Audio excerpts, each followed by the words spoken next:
vachement peur ça comme début. Mais ouais, et c'est normal. Bienvenue dans notre nouvelle émission consacrée au monde de la BD de case en case. Alors déjà, bonjour et bienvenue à vous dans cette émission.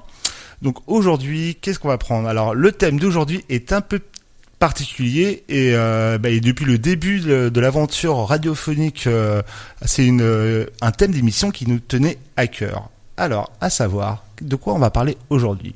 Alors, on va se pencher sur un des maîtres de l'horreur moderne, un écrivain qui aura marqué par son œuvre des décennies d'artistes. Que ce soit dans la BD, le cinéma, la musique, les jeux, l'empreinte de son héritage passionné et passionnera encore longtemps les multivers artistiques. Ah ouais ? Alors quand même, c'est pas n'importe quoi. Et de quoi qu'on va parler alors ? Notre thème pour cette émission de case en case est Monsieur H.P. Lovecraft. C'est un écrivain qui a été considéré comme raté ou au mieux médiocre par ses contemporains. À savoir, là on est dans les années 20, début 1920-1930. Et qui bien des années plus tard, il va entrer dans le panthéon du genre horrifique avec sa mythologie angoissante des grands anciens. Mais avant d'aller plus loin, et en parlant de se plonger dans des univers d'horreur, je vais laisser la parole à ce qui se rapproche le plus d'un grand ancien. Professeur Philactère, je vous laisse la parole. Dis donc, grand ancien. Mais comme vous y allez, mon cultiste au crayon, au visuel bien trop souvent abstrait. Alors, avec un thème comme celui-ci, il y a bien des choses à vous dire, amis auditeurs. Par où commençons ? Parlons de ce jeune écrivain considéré comme médiocre de son vivant, tout juste à écrire de la sous-littérature pour un public immature selon les critères de l'époque, comme vous le disiez. H.P. Lovecraft n'était pas ce que l'on pouvait qualifier de Jojo. Personnage antipathique avec les critères de son époque, raciste, homophobe, antisémite, légèrement misogyne également, en bref, un sacré misanthrope. Alors oui, il a eu une enfance que l'on pourrait qualifier de pas facile. Parents à l'asile, élevé par une troupe de femmes paranoïaques qui, par manque d'occupation, habille le jeune Howie en petite fille, enfant solitaire qui passe le plus clair de son temps dans les livres qu'avec ses semblables. Il va progressivement d'ailleurs développer son imagination. Mélange de science, de fantasmes et peur qui lui inspire tout ce qui l'entoure. Il va créer une mythologie qui dépassera de loin tout ce qu'il aura pu imaginer. L'œuvre de ce fou va marquer et inspirer plusieurs générations d'artistes aux multiples façons. De son grand panthéon du mythe de Cthulhu, à son livre maudit le Necronomicon, de ses profonds et de ses rêves vivants, beaucoup de ses idées et autres cauchemars ont servi de base pour certains des plus grandes œuvres modernes. Cinéma, littérature, jeux, musique, peinture, bien sûr notre haut et combien estimé 9e art, y sont passés. L'influence de Lovecraft est telle qu'elle est devenue une sorte de marque à elle seule. La preuve, les produits dérivés à gogo, vêtements à tout va, posters et autres illustrations, chaussons à l'effigie du grand poulpe, et je ne parle même pas des autres doudous. Ah, mes amis. Non. Ah, la tête qu'il ferait, le bon vieux HP, s'il savait ça. Lui qui voulait certainement finir dans l'oubli où commence toute chose. De nombreuses biographies existent sur notre écrivain maudit qui relate avec parfois une certaine retenue les dérapages humains de ce personnage ô combien déprimé et discutable, que très peu fréquentable d'après les dires de ses voisins et autres commerçants de sa petite ville de Nouvelle-Angleterre, Providence. Vous l'avez compris, amis auditeurs, H.P. Lovecraft est un écrivain qui, comme on dit dans certains milieux, pèse son boule. Il est certain que son influence est loin d'être finie. Vous-même, mon ami, à la grâce graphique d'un dagon, sous caféine suspecte, vous avez cheminé sur des sentiers obscurs, vous conduisant dans des temples dédiés à d'antiques créatures qui peut être descriptible par le commun des mortels. Professeur, doucement. Silence ! Et pour preuve, hors votre soirée diapo de la semaine dernière, je prends à témoin votre petite voix qui vous avait ramené comme souvenir de voyage au nom imprononçable. Nyarlathotep ou un truc comme ça. Non, mon ami, c'est n'importe quoi. Donc nous y voilà, mes amis. Un écrivain majeur de la littérature horrifique, avec une vision hors du temps et de l'espace, qui n'aura pas fini de nous faire trembler à travers de nombreuses pages qu'il nous aura laissées. Voilà ce que j'ai à dire sur ce personnage. En attendant, Pastel, musique.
Et nous revoici dans l'émission de Case en Case. Alors c'est parti, on rentre directement dans le vif du sujet. Alors, avec comme thème Monsieur H.P. Lovecraft, nous allons sobrement commencer par la BD intitulée Les Mondes de Lovecraft. Alors, Les Mondes de Lovecraft, a été édité chez Soleil en 2008. Et alors, pour une petite info, c'est à l'époque où Soleil avait assez de notoriété pour se permettre une diversité éditoriale. Et donc ils sont passés sur quelques titres un peu plus sombres, un peu plus adultes entre guillemets. Et donc du coup ils ont appelé leur collection Soleil Noir. Et donc voilà, Les Mondes de Lovecraft a été édité chez Soleil Noir. Au scénario et à l'adaptation de tout ce qui contient Les Mondes de Lovecraft, c'est Patrick Renaud, avec tout un collectif autour de lui. C'est ça. Donc ce qui vous attend dedans, c'est 5 petits récits avec 4 équipes qui travaillent dessus, à savoir que sur ces 5 récits, c'est parce qu'ils ont coupé l'introduction de la BD et la fin de la BD est une sorte d'histoire avec une conclusion qui pourrait faire une intro, une conclusion de cette intégrale. Donc en résumé, dans cette BD qui va rassembler ces 5 petites histoires qui ont tout en commun les mondes divers de Lovecraft, nous allons voyager du coup à travers de multiples visions de l'œuvre de l'écrivain. Que ce soit dans un raid de la police pour arrêter des ados qui tirent sur leurs camarades de classe, ou en suivant un marin dans ses rêves, on va même suivre un riche excentrique londonien à l'époque victorienne, ou même une petite équipe de scientifiques perdus dans un désert de glace. Donc, ce qui est en commun à travers toutes ces petites histoires, c'est le petit frisson Lovecraftien qui va nous accompagner. Alors du coup, la terreur est au rendez-vous, bien sûr. Il y aura les grands anciens, des petites puissances qui dépassent tout, des créatures aux frontières de l'espace et du temps. Tout ce que H.P. Lovecraft aime bien. Donc c'est une parfaite petite BD pour rentrer dans l'univers Lovecraftien, où ça fait une bonne petite intro. Au niveau des personnages, on va passer parce qu'il y a quand même beaucoup de monde, beaucoup d'histoires. C'est pas tant les personnages, comme là on est sur des petites nouvelles. C'est c'est l'univers, c'est une belle intro, une belle porte d'intro pour entrer dans son monde. Donc nous on a aimé, y a pas de problème, comme je vous disais, c'est une très bonne BD pour rentrer dans l'univers de Lovecraft. Il y a de multiples facettes de l'œuvre de l'écrivain qui sont exploitées. La diversité des scénarios et des dessinateurs nous permet justement de sauter assez facilement d'une ambiance à l'autre ou d'un cauchemar à l'autre. Donc voilà, c'est un très beau travail collectif. Bravo à Patrick Renaud d'avoir réuni l'ensemble des artistes qu'il y a là-dedans. Tout le monde a signé un très bel hommage à Lovecraft. Je mets une petite mention spéciale à Olivier Perru qui a signé une très très belle couverture sur cette BD.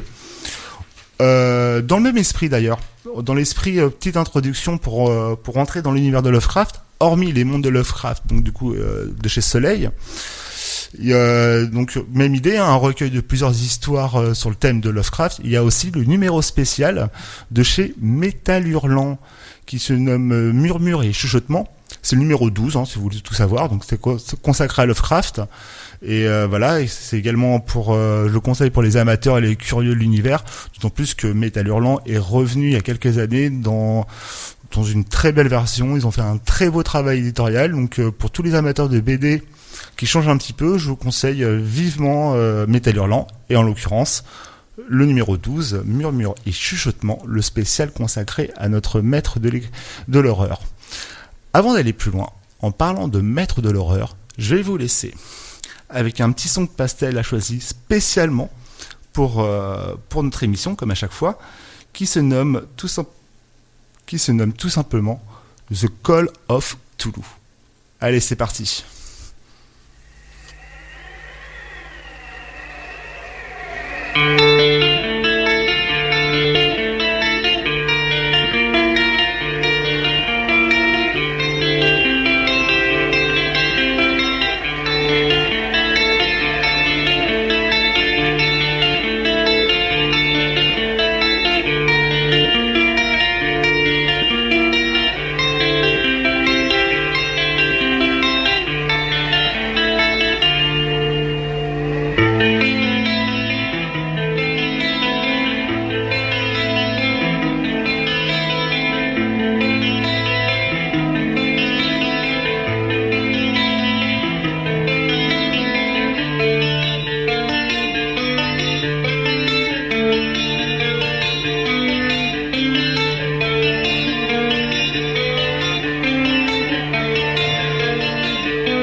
revoici dans l'émission de Case en Case sur RVL.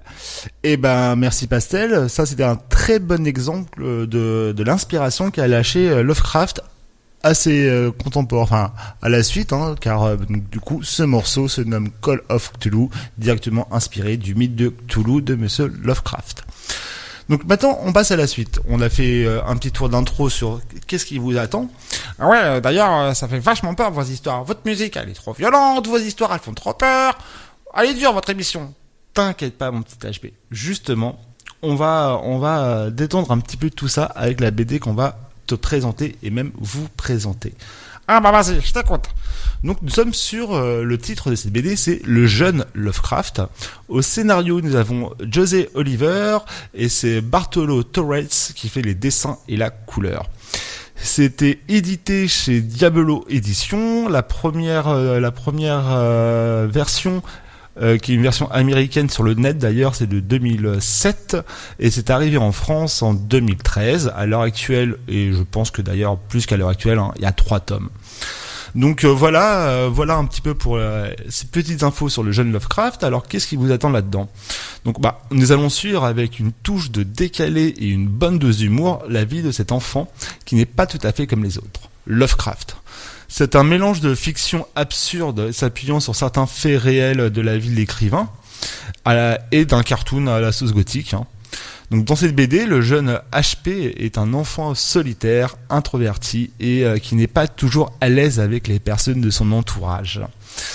Il va traverser des situations qui le dépassent et surtout il va jamais hésiter à utiliser ses nombreuses connaissances de l'occultisme et autres magies noires pour se sortir de ces sordides situations qui bien malgré lui d'ailleurs se produisent. Donc ça va passer de la petite brute de l'école à une sortie scolaire qui dérape complètement. Il va pouvoir se balader dans un cimetière et faire des rencontres bizarres jusqu'à une réunion d'anciens écrivains sous forme photomatique.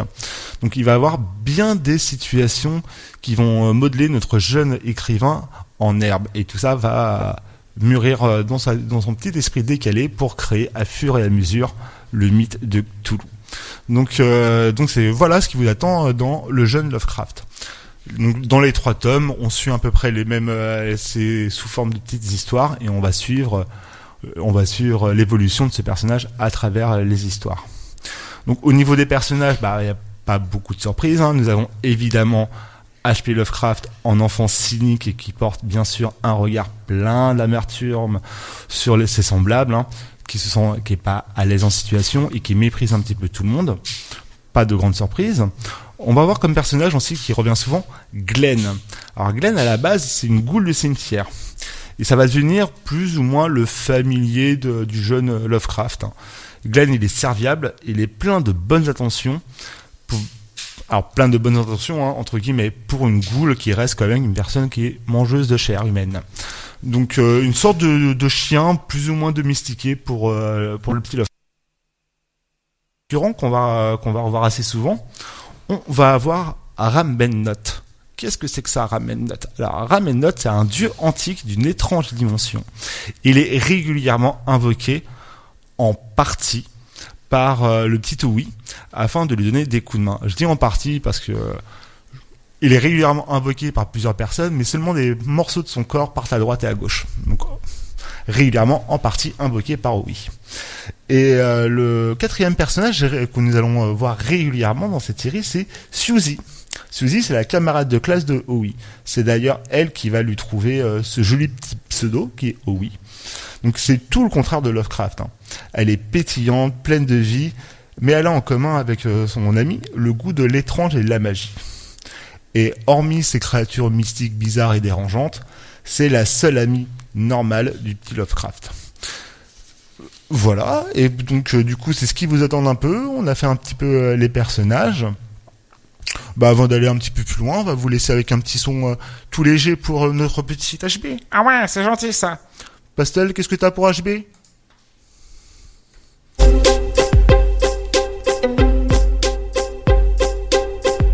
I never loved nobody fully. Always one foot on the ground. And by protecting my heart truly, I got lost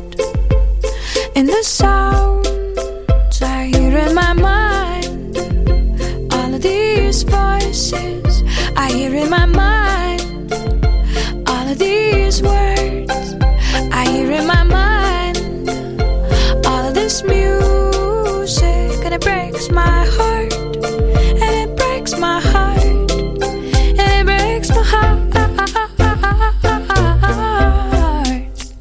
When it breaks my heart.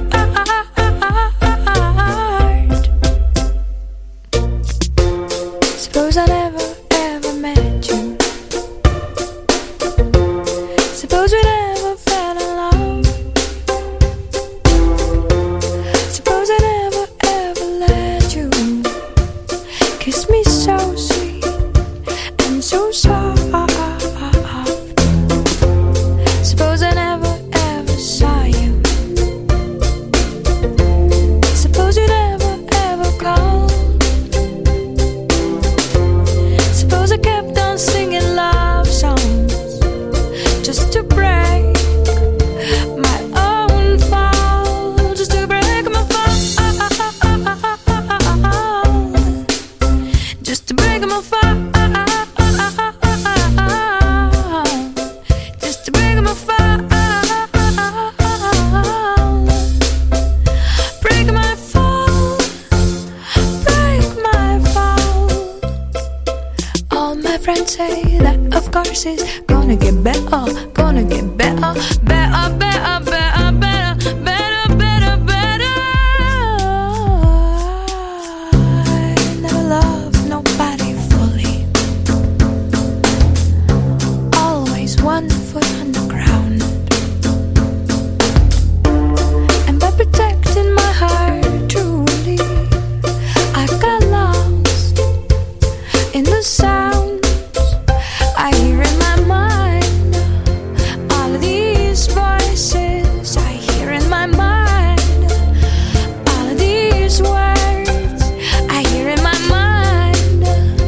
All of this music, and it breaks my heart, and it breaks my heart. I hear in my mind. All of these voices I hear in my mind. All of these words I hear in my mind. All of this music, and it breaks my heart, and it breaks my heart, and it breaks my heart. When it breaks my heart, when it breaks my heart, when it breaks my heart, breaks my heart, when it breaks my heart, and it breaks my heart, and it breaks my heart, when it breaks my heart. Et nous revoici dans l'émission de Case en Case. HB, ça t'a plu? Ah ouais, là c'est bien. Ok. Donc du coup, on vous a présenté le travail de Oliver et Torres sur le jeune Lovecraft. On vous a fait un petit résumé de ce qui vous attend, les personnages. Donc nous, finalement, pourquoi on a aimé? Donc c'est marrant, c'est sans prétention, c'est bourré de références qui sont plus ou moins cachées dans les cases. C'est un vrai hommage, hein, c'est des fans voilà, c'est un vrai hommage pour Cthulhu et autres grands anciens de la part des deux auteurs. Hein. C'est en petit format narratif, comme je disais, des histoires courtes, c'est très bien mené. Côté dessin, ça marche très bien encore une fois, hein, ce mélange d'une sorte de cartoon à la gothique qui est très agréable. Voilà, beau petit travail, y a pas de problème. Qu'est-ce qu'on peut vous dire de plus? Ah oui, effectivement, donc le projet, il est né, comme je disais, sur les blogs de BD, qui étaient au début des années 2000, jusque même 2010, qui a eu un grand élan. Et donc du coup, comme pas mal d'auteurs de cette époque, de cette génération, ils se sont fait repérer par des fans sur des blogs de BD. Donc là, on est à peu près en 2003-2004. Et soutien des fans, vrai succès sur leur blog, et hop, et voilà, ils ont été suivis. Donc voilà, c'est deux grands fans de l'écrivain qui ont fait un vrai travail de recherche, hein, mine de rien, sur H.P. Lovecraft, avant de tout défoncer, de remonter ça à leur sauce. Il y a pas grand chose à dire. C'est un tout petit format, c'est du format, c'est un tout petit format, hein. Et donc idéal et parfait pour les pauses toilettes. Donc voilà ce qui vous attend donc dans le jeune Lovecraft. Avant d'aller plus loin, Et là, je suis désolé, mon petit HB, mais je pense qu'on va te faire un petit peu trembler. On va rentrer dans quelque chose de plus sombre, de plus lourd. On va te remettre un petit son pour te détendre. Ah, bah c'est gentil ça. Profites-en, mon petit bonhomme. Profites-en.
Et nous revoici dans la suite de notre émission consacrée à l'écrivain H.P. Lovecraft.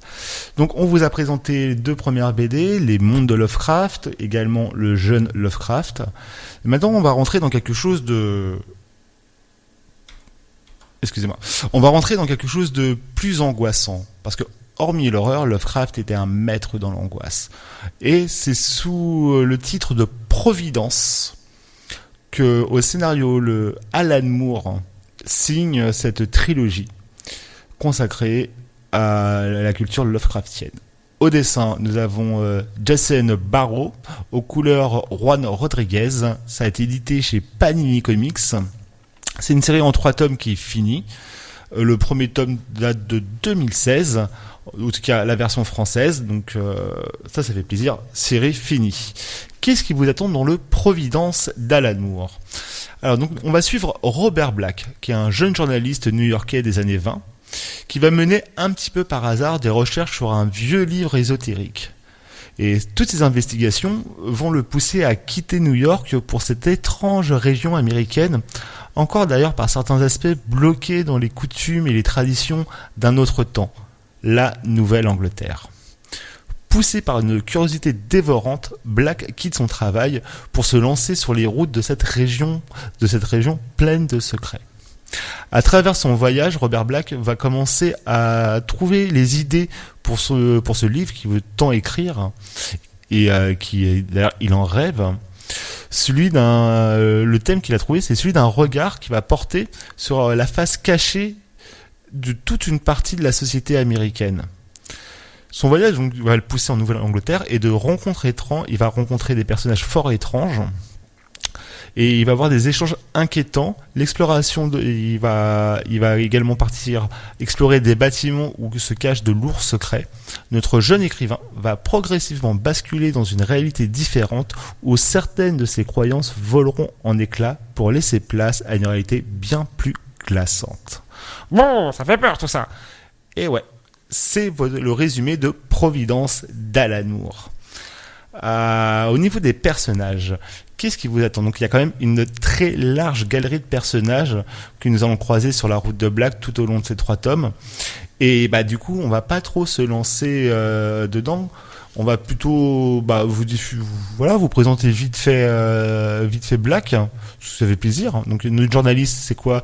C'est un journaliste, c'est un écrivain en herbe du coup. C'est un personnage cultivé, discret.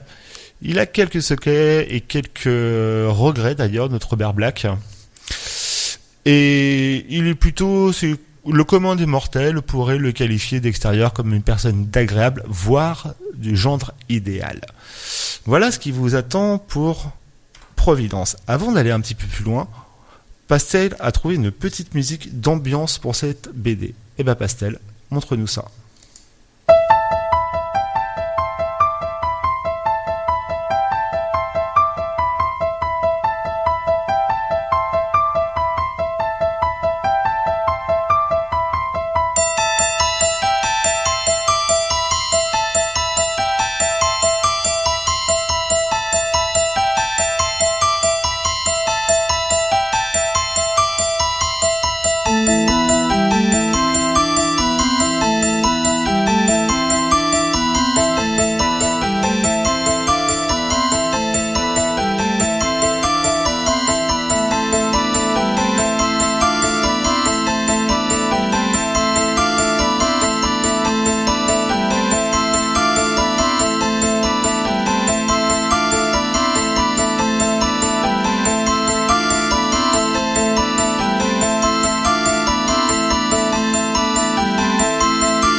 fois-ci pour la suite de notre émission.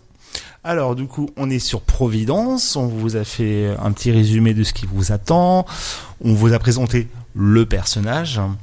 Donc pourquoi on aime nous ? Alors par où commencer ? Il y a tellement de raisons. Déjà rien que Alan Moore, rien que ça comme base, c'est franchement du lourd. C'est un scénariste de génie qui a bouleversé les codes de la BD américaine. Alan Moore n'a jamais caché l'influence qu'a eu Lovecraft sur son œuvre. Du coup, avec Providence, encore une fois, Monsieur Moore fait très très fort. Un scénario très abouti, une ambiance de plus en plus étrange au fil des pages. C'est une vraie réussite au niveau du scénario, au niveau de l'ambiance et au niveau du personnage qui est développé. Donc du très lourd. Côté dessin, c'est du propre, c'est un trait efficace et réaliste. Pour les personnages, il y a un grand soin qui est apporté à la couleur, il y a de très beaux décors, un tout visuel fort agréable. Donc non, franchement bravo. C'est vraiment une très très belle équipe. Qu'est-ce qu'on peut vous dire de... Bon, voilà, il faut vous dire aussi un truc, c'est qu'avec Providence, Alan Moore, il n'était pas à son coup d'essai dans l'univers de Lovecraft. Il s'est déjà penché sur le sujet avec une BD qui s'appelle le Néonomicon, avec comme objectif, un petit peu ambitieux, mais voilà, avec comme objectif de créer une forme moderne d'épouvante Lovecraftienne. Donc, et par bien des égards, d'ailleurs, Providence est la suite des réflexions qu'il a développées sur le sujet de Lovecraft au cours de sa première BD. Quoi vous dire d'autre ? On va être honnête, c'est ouvertement pour lecteurs avertis. Pas tant dans le visuel qui est proposé, dans l'ambiance, dans l'écriture. Alan Moore, il est capable d'écrire des longs textes manuscrits et les incorporer dans sa BD. Voilà, c'est pas forcément évident à lire. Par contre, c'est intelligent, c'est pas indigeste non plus. C'est pour lecture, c'est pour des lecteurs qui aiment la lecture. Donc, c'est ouvertement d'ailleurs pour tous les amateurs de Lovecraft, Providence est plus que vivement conseillé par l'équipe de Case en Case. Pour les amateurs de Lovecraft, c'est clairement un indispensable. Donc voilà, là on est plus sur les petites BD légères ou d'introduction pour voir à quoi ça ressemble du Lovecraft. On est vraiment sur quelque chose de très lourd. Donc ça, c'est ce qu'on allait vous dire sur Providence. Providence en si pastel, il avait un truc à vous dire.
Et nous revoici dans notre émission consacrée au monde de la BD de case en case.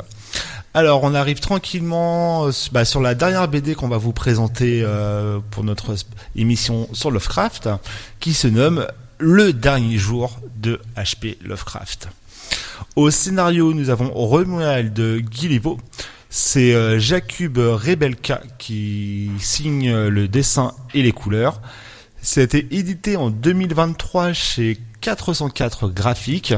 C'est un one shot et même on est dans le roman graphique d'ailleurs plus que dans la BD au sens générique du terme. Qu'est-ce qui vous attend dans Le Dernier Jour de H.P. Lovecraft? Donc dès le début, nous sommes dès les premières pages à l'hôpital au chevet d'un patient en phase terminale d'un méchant cancer. Le patient, un homme seul, pas de famille à prévenir, et dans sa valise, un stock de mauvaise littérature. Les médecins ne lui donnent pas beaucoup de temps avant son dernier voyage. Et de là, va défiler entre rêve et réalité une multitude de personnages venus, pour des raisons très diverses, rendre leur hommage à H.P. Lovecraft. C'est un voyage entre le rêve et le cauchemar. Lovecraft va affronter le passé, le présent et certains futurs avec comme plusieurs guides d'étranges personnages qui murmurent à l'oreille de l'écrivain bien des vérités dérangeantes. Au niveau des personnages, donc du coup, nous avons évidemment Monsieur H.P. Lovecraft, qui est dans un premier temps, qui est représenté comme du coup une personne mourante, faible physiquement, mais affaibli, mais assez serein à la perspective de sombrer dans l'oubli d'ailleurs. Et de là, encore une fois, sans trop rentrer dans les détails, on va avoir une très belle brochette de personnages qui, pour une grande majorité, sont des personnages d'ailleurs que l'écrivain a croisés de son vivant. Et certains, disons, qu'il les aura sûrement croisés dans d'autres vies et réalités. Voilà comment vous présenter Le Dernier Jour de H.P. Lovecraft. Pastel, à toi.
for me to join them soon.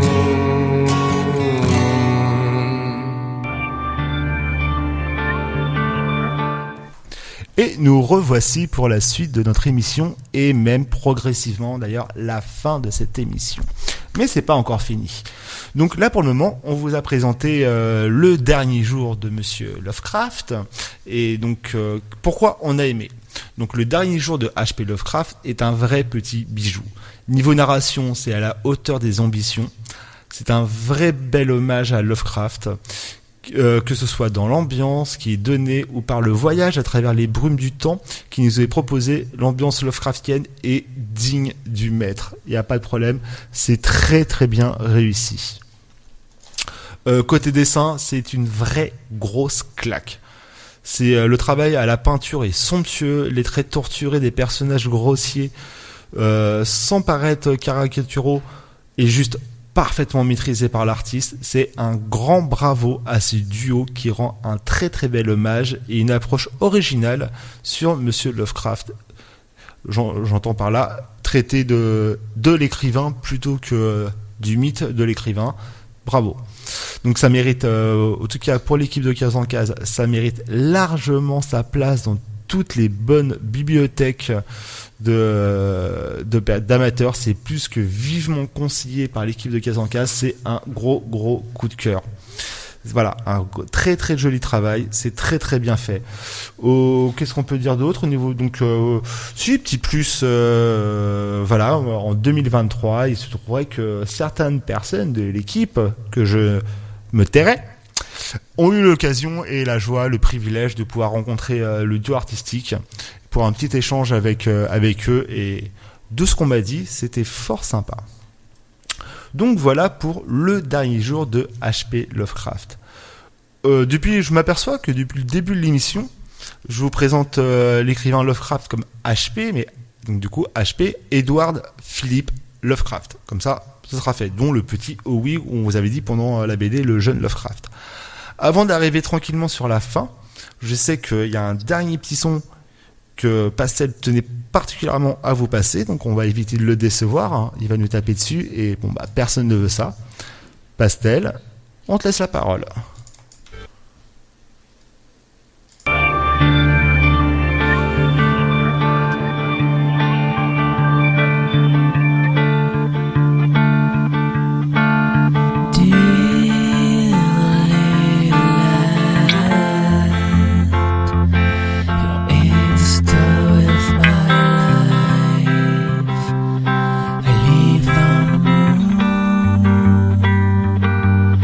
I leave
Et nous revoici tranquillement ce qui s'approche de la fin de notre émission consacrée au maître de l'horreur H.P. Lovecraft. Donc voilà, on arrive tranquillement sur la fin. On va pousser un petit peu pour ajouter très rapidement, toujours sur le même thème du coup, sur Lovecraft. On pouvait pas vraiment ne pas vous parler du travail du mangaka Gun Tanabe, qui signe chez la maison d'édition Kihun cette très belle série qui se nomme Les chefs-d'œuvre de Lovecraft. C'est un travail d'adaptation très ambitieux et réussi de main de maître du mangaka. Donc il a adapté plusieurs de certains des romans les plus marquants et emblématiques de l'œuvre de Lovecraft et qui ont déjà donc du coup été adaptés à ce jour. Et bah voilà, vu l'enthousiasme que a l'artiste et du public, je pense pas qu'il arrête tout de suite d'adapter d'autres romans. À l'heure actuelle, il a déjà fait 13 tomes, ce qui représente 9 livres. Les adaptations sont très bien faites, très réussies. Pour les amateurs de Lovecraft, c'est une très belle surprise. Donc, et en plus, au-delà de ça, il se trouverait que l'objet en tant que tel, la qualité de l'édition est très très belle. C'est en cuir de couleur, légèrement marqué au fleuron. C'est très beau, c'est très beau. Donc voilà, on arrive cette fois, c'est déjà la fin. Alors du coup, pour nous, ça a été un plaisir de vous présenter ce thème d'émission. Alors comme on vous a dit au début, c'est une émission qu'on avait dans le coin de la tête depuis le début de la création de Case en Case.